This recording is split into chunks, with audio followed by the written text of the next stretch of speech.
Hello friends, welcome back to Sahana kitchen. Sahana கிச்சனில் தீபாவளி ஸ்பெஷலாக ஜிலேபி எப்படி செய்யலான்னு சொல்லி பார்க்கலாம்.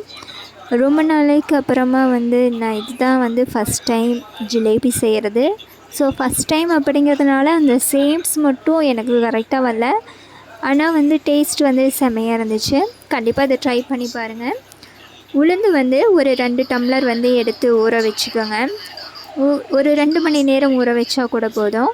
நல்லா ஊறினதுக்கப்புறமா ஒரு 2-3 டைம்ஸ் வாஷ் பண்ணி எடுத்துக்கோங்க. எடுத்ததுக்கப்புறமா ஒரு மிக்ஸி ஜாரில் போட்டுக்கோங்க. அதில் லைட்டாக கேசரி பவுடரை ஆட் பண்ணிவிட்டு அதை நெக நெகன்னு கொஞ்சம் பதமாக சாஃப்டாக இருக்கிற மாதிரி அரைச்சி எடுத்துக்கணும். அரைச்சி எடுத்ததுக்கப்புறமா ஒரு பாத்திரத்தில் தண்ணீர் ஒரு 2 டம்ளர் ஊற்றிட்டு 1 கப் சர்க்கரை போட்டு பாகு ரெடி பண்ணிக்கணும். பாகு பார்த்திங்கன்னா கம்மி பதம் இருந்தால் போதும்.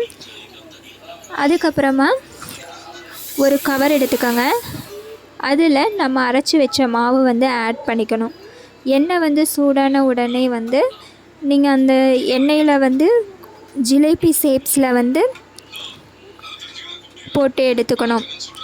அப்புறம் வெந்ததுக்கப்புறமா சர்க்கரை பாகு காய்ச்சி வச்சுருப்போம்ல, அதில் ஜிலேபியை ஒரு 5 மினிட்ஸ் மட்டும் போட்டு ஊற வைங்க.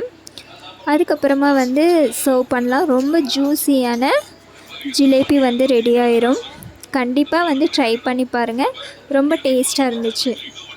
தீபாவளிக்கு கடையில் பலகாரம் வாங்குறதை விட நம்ம கையால் நாமளே செஞ்சு தரும்போது நாமளும் ஹாப்பியாக இருப்போம், நம்ம வீட்டில் இருக்கிறவங்களும் ஹாப்பியாக இருப்பாங்க.